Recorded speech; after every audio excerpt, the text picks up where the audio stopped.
Assalamualaikum warahmatullahi wabarakatuh. Kembali lagi di channel Tangga Film. Apa kabar sahabat? Semoga kalian sehat selalu. Kali ini Tangga Film akan merangkum film India yang berjudul Gangubai Kathiawadi. Film yang diangkat dari kisah nyata dan didokumentasikan di dalam buku yang berjudul Mafia Queens. Film ini menceritakan tentang kebangkitan seorang gadis yang bernama Gangubai, seorang gadis dari korban prostitusi dan terpaksa menjadi seorang wanita PSK. Setiap hari harus melayani lelaki demi bertahan hidup. Hingga suatu hari, Ganggu menjadi seorang ratu mafia dan menjadi pemimpin dari 4.000 wanita. Ganggu ingin menjadikan wanita bermartabat pada tempat yang tidak bermartabat. Beberapa orang memanggilnya Ratu Mafia dan sebagian memanggilnya saudari, teman, dan ibu dari beberapa orang. Bagaimanakah kisahnya? Kita langsung saja ke alur ceritanya. Di awal film, seorang gadis yang bernama Ganga Harjivandas lahir dari keluarga kaya di Kathiawadi. Ayahnya seorang pengacara.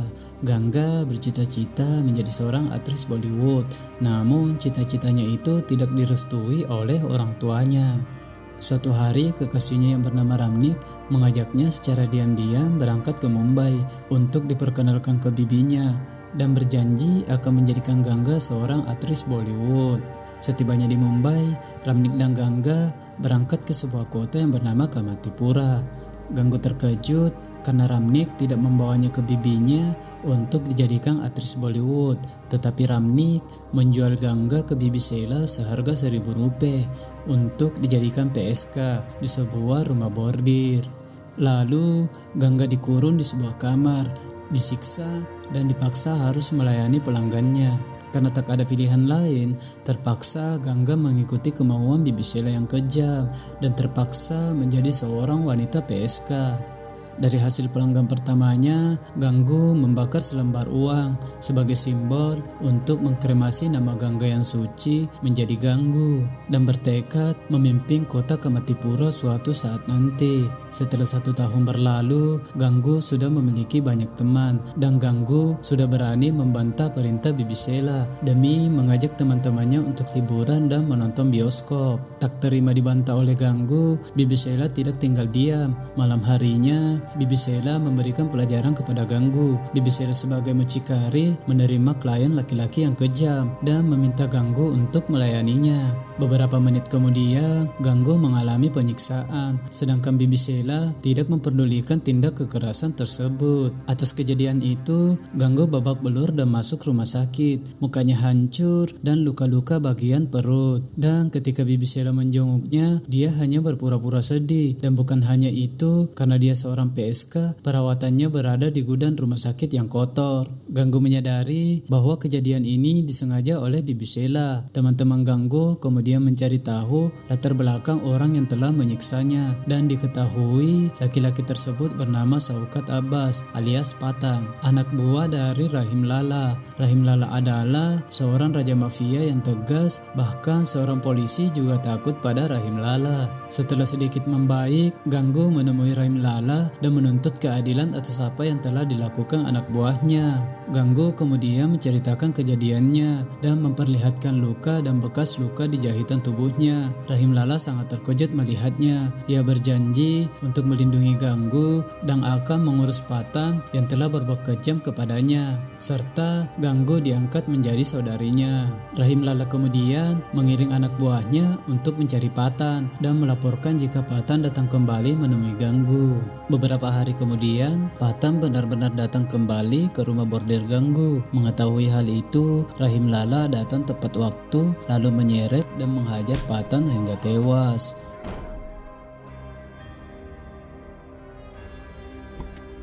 Sejak saat itu, bibi Sheila mengetahui bahwa Ganggu dilindungi oleh Rahim Lala dan tidak ada lagi yang berani mengganggunya.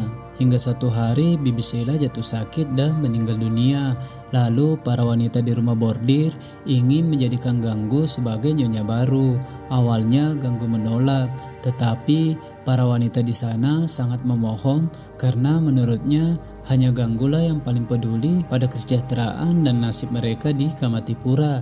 Dan akhirnya Ganggu menerima dan menjadi nyonya di rumah bordir. Beberapa hari kemudian, Ganggu meminta untuk dibuatkan sari kepada seorang kakek bersama cucunya yang bernama Apsan.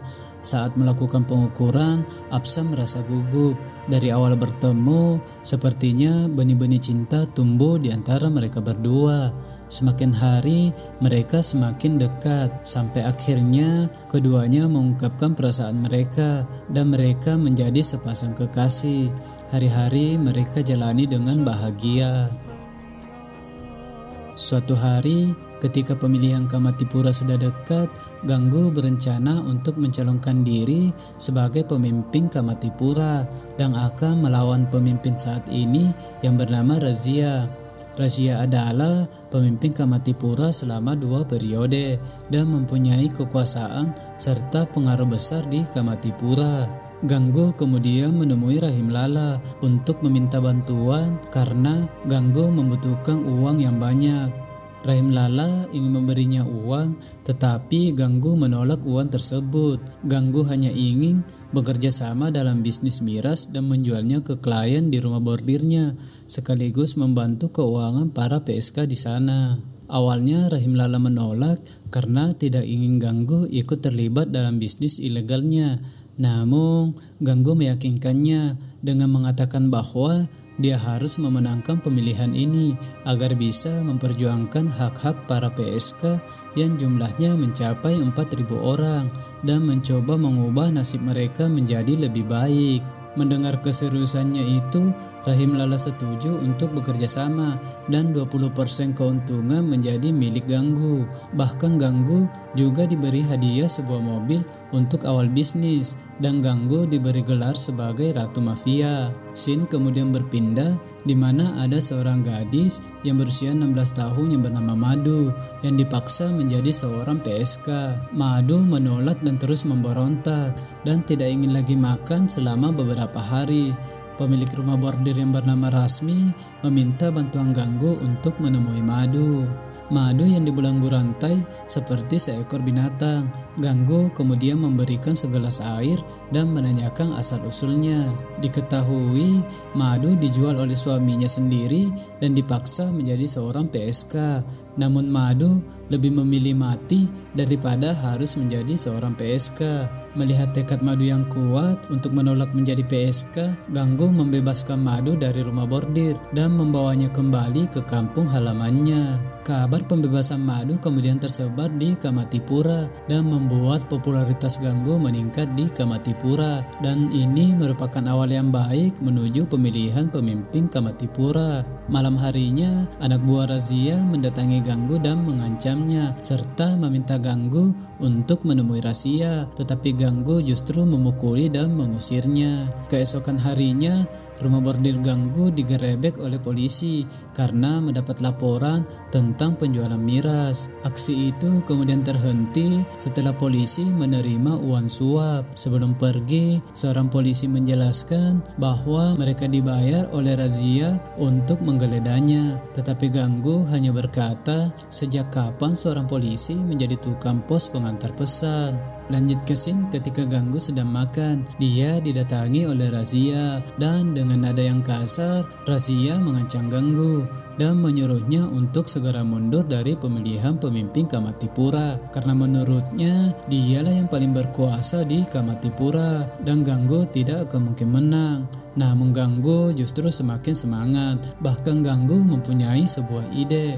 Saat Razia akan melakukan kampanye di hadapan para warga Kamatipura, Ganggu memutar film menggunakan layar tancap sehingga hampir seluruh warga lebih memilih menonton daripada mendengar pidato kampanye Razia. Setelah pemilihan sudah sangat dekat, Ganggu masih mempunyai ide untuk memenangkan pemilihan di Kamatipura. Ganggu ingin membuat acara pernikahan, dan itu merupakan pernikahan pertama yang pernah terjadi di Kamatipura karena kebanyakan gadis dipaksa menjadi seorang wanita PSK. Ganggu lalu menikahkan Rosmi, anak sahabatnya, bersama laki-laki yang tidak lain adalah Apsan. Meskipun patah hati, Ganggu rela mengorbankan kekasihnya menikah dengan wanita lain.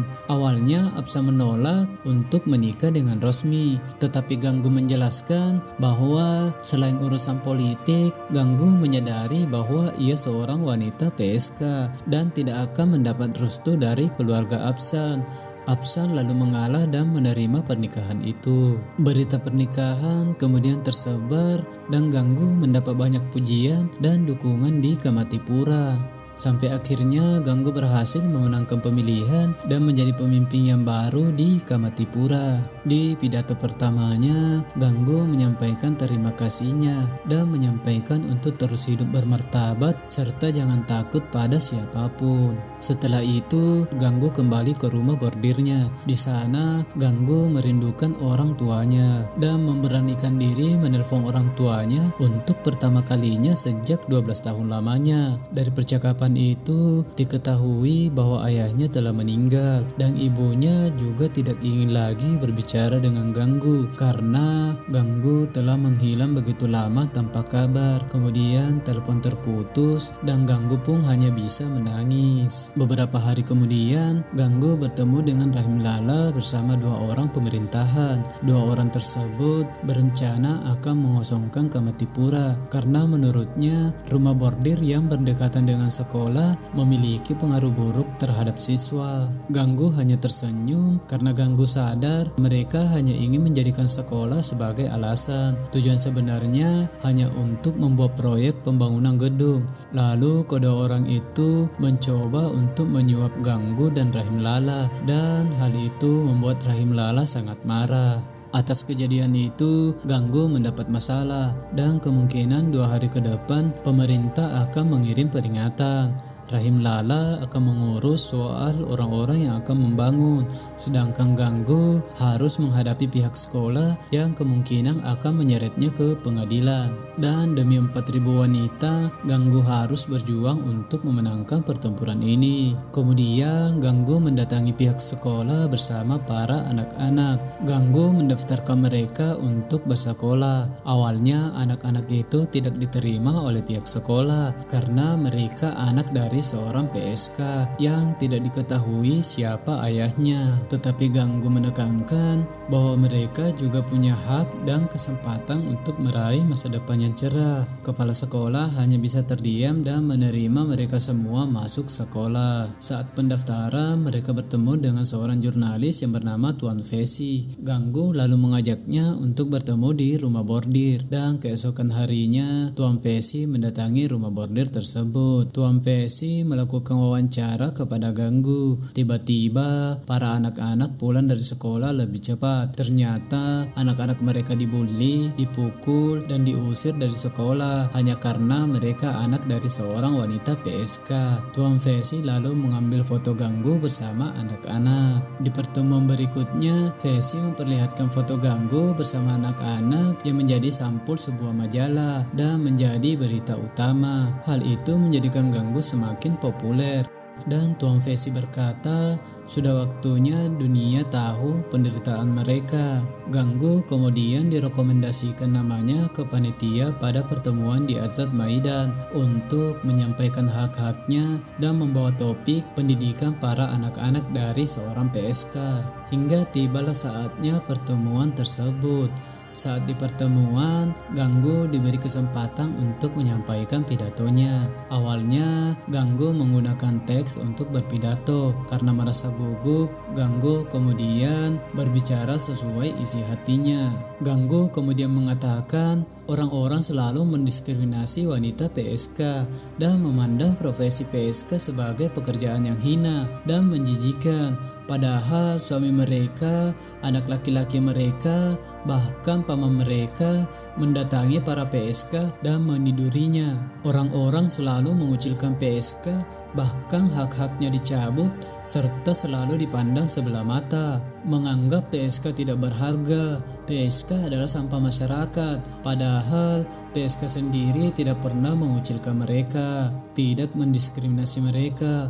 PSK selalu melayani mereka dengan baik dan tidak mengusik mereka yang menganggap dirinya suci. Tanpa PSK, kasus pemerkosaan akan meningkat. Di akhir pidatonya, Ganggu berkata, "Dan sekarang kalian ingin mengusir kami di Kamatipura." Tidak, Ganggubai tidak akan membiarkan perempuan di Kamatipura menjadi tunawisma. Ganggubai akan terus memperjuangkan nasib para anak-anak di sana untuk mendapatkan pendidikan, karena semua anak berhak mendapatkan masa depan yang cerah. Lalu Ganggu mendapat tepuk tangan dari para hadirin.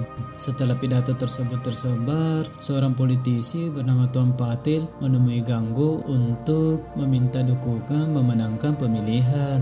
Ganggu kemudian menceritakan masalahnya tentang ribuan wanita yang akan kehilangan tempat tinggalnya. Jika Tuan Patil bisa membantunya, maka mereka siap mendukungnya. Tuan Patil kemudian menjelaskan, jika ingin menyelamatkan tempat tinggalnya, maka Ganggu sendirilah yang harus menemui Perdana Menteri di Delhi. Dan Tuan Patil hanya bisa mengatur perjalanan untuk menemui Perdana Menteri. Dan Ganggu sendirilah yang langsung menyampaikan aspirasinya. Mereka berdua kemudian sepakat.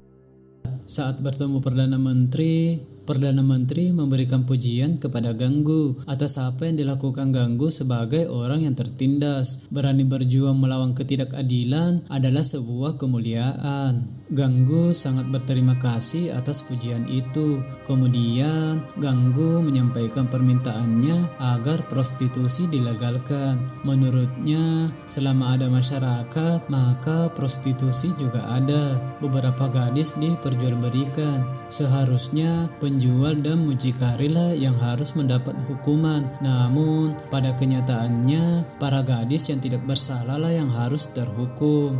Hak-haknya dirampas, seperti sekolah, rumah sakit, kehilangan kasih sayang keluarga, dan terpaksa harus melayani banyak lelaki. Bahkan sekarang, tempat tinggal mereka ingin digusur dan dikosongkan. Mendengar hal itu, Perdana Menteri sangat memahami penderitaan mereka. Tetapi, permintaan prostitusi dilegalkan tentu tidak mungkin bisa dipenuhi. Tetapi, Perdana Menteri akan membentuk komite untuk membahas masalah ini, serta memastikan agar tempat tinggal mereka tidak digusur, dan akan dibangun rumah sakit juga sekolah untuk pendidikan anak-anak mereka. Ganggu kemudian sangat berterima kasih, dan berkat perjuangan Ganggu, ribuan wanita di Kamatipura tidak kehilangan tempat tinggalnya. Para wanita menjadi lebih sejahtera, serta menjadikan wanita lebih bermartabat pada tempat yang tidak bermartabat. Dan film pun berakhir.